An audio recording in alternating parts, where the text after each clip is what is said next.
you so much for being here. We knew that as a result of federal inaction on immigration and the resulting budget crisis, there were two important steps we needed to take. One was to adjust city budgets to help support these needs, and the second was to reduce the overall costs of our migrant program. Today, we are announcing steps to implement that, which is we will, over the next month, close 4 of our migrant shelters. We will close 1 of those a week over the next 4 weeks. And those actions will result in saving the city up to $60 million of costs for the city in the 2024 budget. That has been the result of a very successful 4-part strategy we've implemented over the last month. I want to talk to you a little bit about today and have the Council President Pro Tem share in a little more detail. They have been incredible allies in this design and implementation from the beginning, so we're honored to have them with us here today. There were 4 components of what we knew would be required to help reduce the cost of our migrant program, all while making sure we were delivering really high quality services. The first step was we needed to reinstate our length of stay policy. As you know, we did that a little over 5 weeks ago. That has resulted in us successfully exiting about 2,500 people from shelter over those last 6 weeks. That has cut our nightly shelter population almost in half. Equally as important, we knew if we were going to exit people, we had to double down on very high quality case management so we could exit people successfully to housing and to work opportunities without having them end up unhoused or on the streets. We have brought on nonprofit partners who have very successfully case managed and navigated those folks to connect them to work, to housing, to opportunity. So we have not seen significant increases of folks who've ended up unhoused on the streets. Instead, we have seen them successfully connected to resources. Huge thanks to Perla, our team from HRCP, and Marie and the team from Department of Human Services who have done that work, and Council President Pro Tem will talk a little bit more about that in depth. The third part is that we have also continued to, when people arrive, connect them to places if they do have networks or families in other cities or places where there are economic or housing opportunities that are easier to navigate. We have continued to make that possible for folks who want that option. And fourth and final, we have launched an unprecedented effort at work authorization clinics here in the city, knowing that the single most important thing we can do to help connect people to opportunity is to get them work authorization. So we have, over the last several weeks, brought more than 600 people through work authorization clinics here in the city and county of Denver. We will bring another 700 over the weeks to come, which will be more than 1,000 individuals who've now processed work authorization, can get access to legal work authorization within the next 30 days. So those have been the incredibly important 4 parts of this strategy. We have been working hard at them over the last months with both the help of our Department of Human Services, the help of our Human Rights and Community Partnerships team, and the leadership and partnership of our city council members. And so we wanted to come out and announce that to you today. I will give it over to the council president right now to talk a little bit more about our work clinic, also introduce our new head of office of newcomer, which we're very excited to welcome, and then we'll give it over to Council President Pro Tem after that. So, Council President Torres. Thank you, Mayor. Good morning, everyone. No one says good morning back when you do that. It's not like the classroom, right? Oh, thank you. I'm Council President Jamie Torres. I represent West Denver District 3. So the mayor mentioned a couple things that I think are really important about this pillar around obtaining work status. In the last 2 weeks, the city has assisted 600 people filling out and submitting their work authorization documents. Another 700 are expected over the next 2 weeks. So 4 clinics have been held. I believe another 5 are coming up. This will go through next week. These are, I think, one of the efforts that the city is doing to ensure that community has this direct connection to this process that they are eligible for. Who is at the table for this? So local legal providers have been looped in. Local nonprofits are helping with this. The existing Denver Office of Immigrant and Refugee Affairs has been doing a lot of this. That's within Human Rights and Community Partnerships. Our city attorney's office has had a huge role to play in helping set these up. And then I can't discount the dozens and dozens of community volunteers, bilingual volunteers who filled out a form and said, I am free to help in this particular shift, give my time, give my language expertise to help these folks complete these forms. And who else is on site? United States Citizenship and Immigration Services.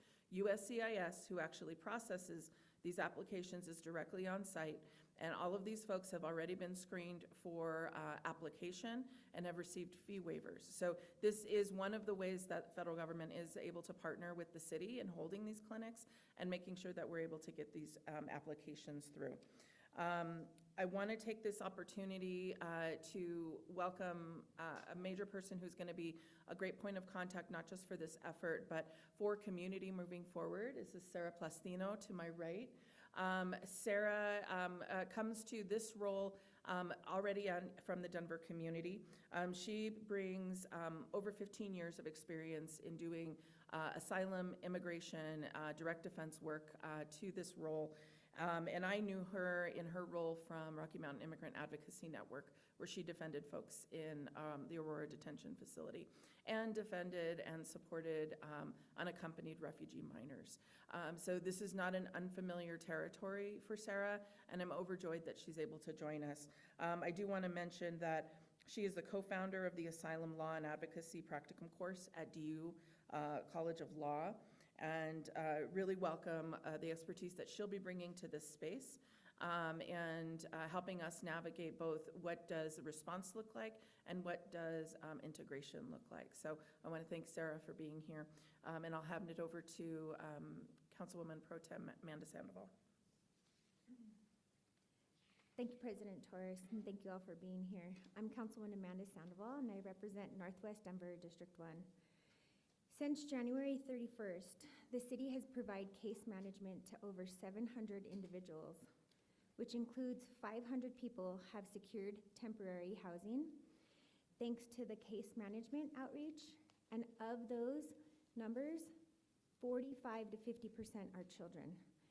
That's a huge impact for me. As we had the encampment in Northwest Denver, we saw children living in tents for the first time in Denver's history, which I'm so thankful for this case management system. The resource navigation and case management includes, but is not limited to housing placement, workforce, immigration, legal support, and education. A key part of this was in November. I went to my colleagues as we created our City Council district spend down plans, and I asked them if there was any possibility that they could pull funding from each individual council district and move it over to the special revenue fund created for migrants. With that effort, we were able to come up with $345,000. So with that money, what we did was we gave it over to Vive Wellness, and we were able to house 440 individuals, which was an amount of about $850 per person. So just want to thank my colleagues and Central City Council for really making an effort and showing up in that needed space.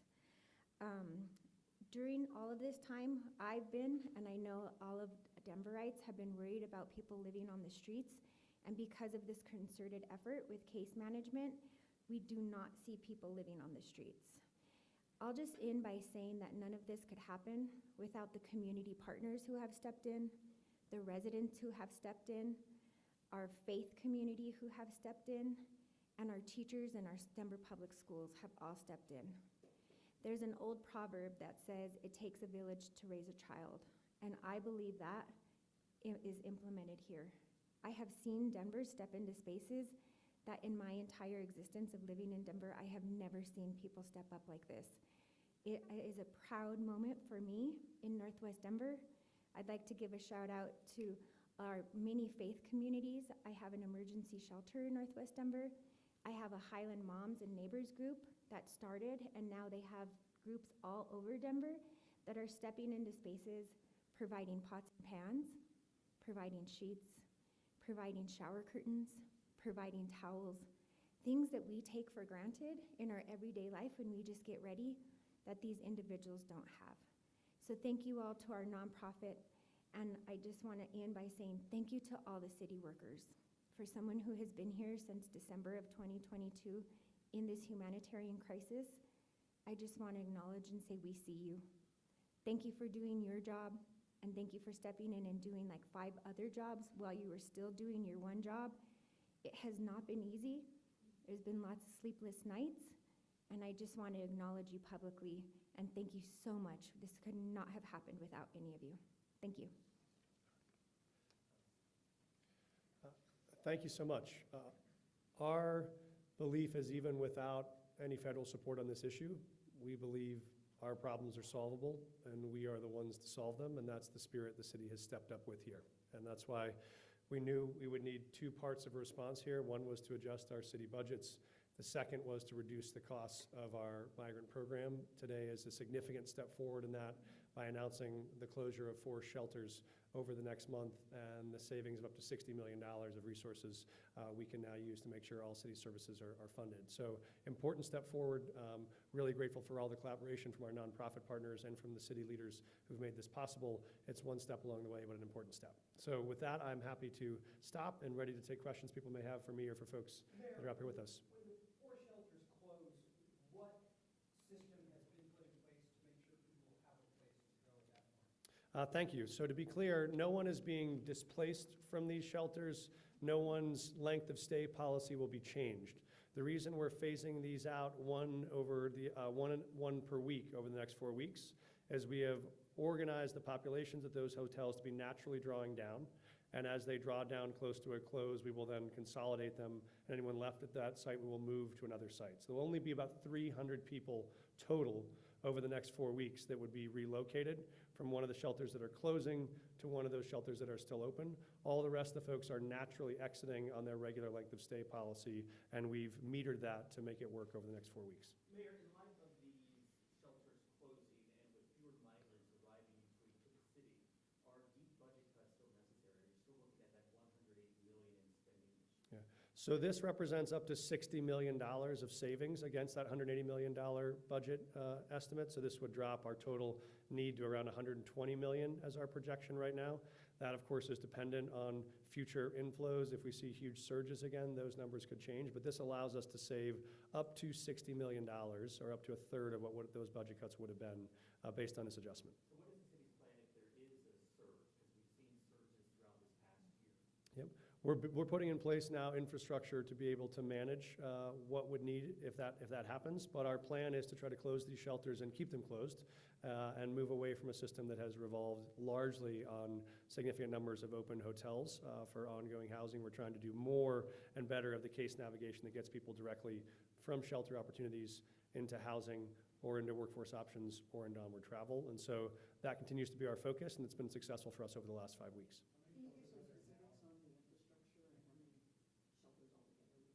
Yeah, yes, so we have had a total of 10 in different settings. We have 4 hotels that we will be closing. We have 3 hotels that will still be open. And we have a couple of congregate sites. We've used McNichols as a congregate site. We have another church facility we've used as an overflow congregate site. And we have the Mullen Home that Council President Pro Tem helped lead in developing up in Northwest that is a site for families. And so those are the 3 additional sites, but we have been doing the great bulk of the work has been through our hotel shelter system, and those are the 4 of those shelters that we're closing this month. And infrastructure, I'm sorry, if you could give a few more details about what infrastructure might look like with another surge. So I think we believe we have the capacity, both on overflow capacity. These congregate sites are meant to be overflow capacity. The hotel sites directly are the stable capacity. And so we still have surge capacity available if another surge were to come, but we're reducing our overall shelter volume and shelter sites. And we think that's better for the city and still equips us to be ready for future changes. Yes? Those folks that y'all have worked with over the last couple of months, do you have a sense of what proportion of people are taking bus tickets versus getting place in housing locally and stuff like that? We do have numbers that I can share with you. I don't know that exact number, but I'd say historically that has averaged somewhere around 40 to 60% based on the different arrival groups. But many people, as you know, arrive in Denver never having intended to come to Denver. They just got put on a bus and this was their first stop. 40 to 60% of the folks who arrive in Denver may not choose to stay in Denver. That's generally the range we see. And we're noticing that more folks are now aware of the volume of migrants that Denver has welcomed, and that the availability of jobs and housing that might have been present 6 months ago is not as present today as it was. We hear that from our providers. You've probably heard it from providers who've said it's getting more and more difficult to place people. So I think that word has traveled throughout the migrant network as well. People are aware that there may not be as many opportunities as there were previously. Señor alcalde, buenos días. Soy Mendoza de Misión. Sí, gracias. Se sigue trabajando con la metodología de ayudar a los migrantes para no verlos en las calles. Se sigue trabajando para poder buscarles plazas de trabajo, ya sea en esta ciudad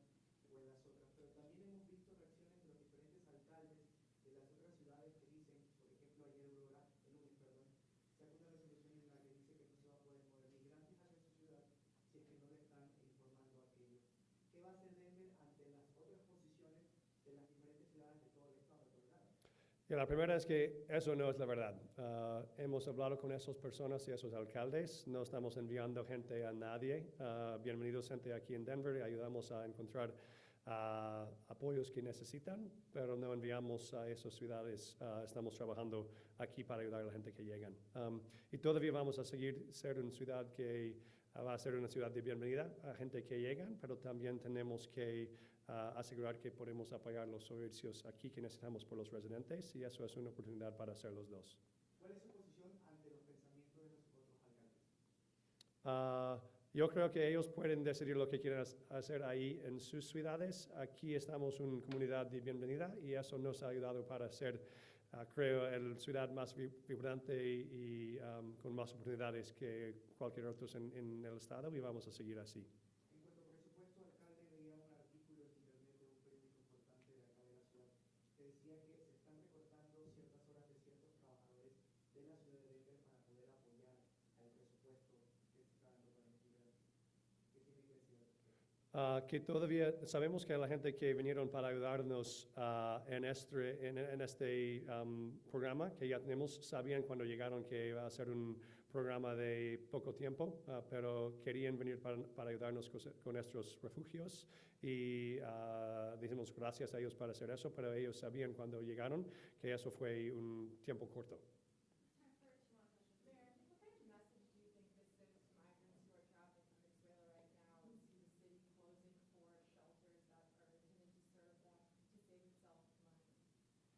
I don't think it changes any part of the message we've sent. What we've shown we can do is we can manage folks that arrive successfully, we can exit them successfully to programming and services, and we can reduce city budgets. But what we can't do is have a city that stays on the hook for $180 million of costs without any federal support, without increased work authorization, or without a coordinated entry plan. And so in the absence of any federal action on that, we'll have to create a plan that works for the city and works for those arrivals. What I think you'll see is we've successfully exited 2,500 people over the last 5 weeks and had next to no increase in the number of folks that are experiencing homelessness. So we are not serving people any less effectively than we have before. We're serving them in a way that's going to be more cost effective for the city and more cost effective for residents.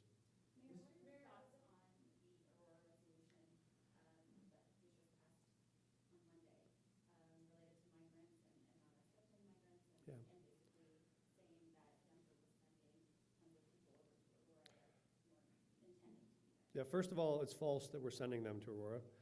Second of all, I would say history is pretty clear on this. There's a long history of cities in this country over centuries who've bet on being anti-immigrant in their economic strategies, and look and see how those cities have done. Those cities have been on the losing side of history at every single moment, and there have been other cities that have been welcoming, that have said, we believe that actually more firepower, more energy, more interest comes to your city and it becomes more vibrant. Denver has been and will be the most vibrant city in the state for decades to come, and it will be that way because we will be a place that's welcoming to folks who want to come and help build it into something better. We will bet our future on that. If other folks want to bet their future on closing their doors, we'll see who wins. Real quickly, Mayor, when focusing now on so many private efforts, do you see that as a crucial way to bridge this gap between the city saying, we can't spend all this money, we need your help? How crucial is that private effort moving forward? Yeah, there's no doubt that individuals across the city and nonprofit partners and churches have stepped up and said, we want to help this family get access to services, and they're doing that. And that is, I think, something the city should be proud of. We have also been very deliberate about engaging nonprofit partners who are community leaders that we are directly contracting with and supporting to do this case navigation. So if you want to really dive into the details, what's made this so successful is Pearl and Anne-Marie and their teams have brought on these nonprofit providers, and they each support a group of migrants by exit date. So we know everyone who is leaving 3 weeks from now, and we assign them all to one case management team or one team in one given shelter, and they're supporting all the folks there geographically, so they know exactly who their 100 families are, and they have 3 weeks to help them get from where they are now to where they need to get placed, and they're intently focused on just those 100 families. And they can do that because they know another nonprofit is focused on the next 100 families after them, and those groups have done incredible work with the right structure and support from our team, but it's certainly involved a community response. And we are seeing that response across the city, both in people that want to help plant flower beds that we weren't able to plant ourselves, and in people who want to help cook meals or provide services for folks that we can't. So we're very humble about the fact that it takes much more than just the city, but we think our partnership with these nonprofits has been really successful. Mayor, is the projected cost going to be a turning point? I would say it does feel like a turning point for us, but I think it seems like The challenge kept getting harder and harder. It was almost if the federal government wanted to prove that they could make the hill steeper and steeper at every moment, thinking that we would give up. And we didn't, and we instead found a way to say we can deliver a solution that matches both of our values. We can both still be a city that's welcoming, and we can be a city that realizes we have to be conservative with our fiscal resources and find a way to do both. This allows us to deliver people high-quality, dignified services and also reduce the amount of costs we spend, make sure they're successful and the city's successful, and we think that's a path forward that Denver should be proud of. I do.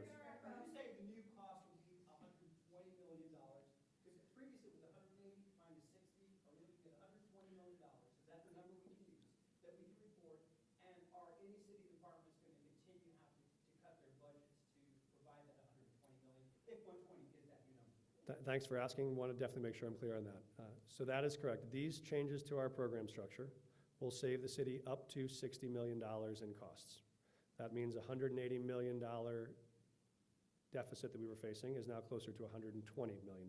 That still leaves us $120 million of cuts to make, so that still means we have work to do across the city on how to reach those. We also think there may be more opportunities we can find in how to continue to make these programs more cost-effective and successful. So this is a major step forward. We think there's more work to be done on the side of adjusting city budgets. We think there can still be more work to be done on the side of how we make these services even more cost-effective. So we're going to continue doing both, focusing on where we can adjust city budgets and focusing on where we can change the type of programming we do to make them both successful and cost-effective. So we think this is a major turning point. We are optimistic. We're proud of the work that we've done. We're ready to get back to work on the stage ahead. Thank you so much for being here.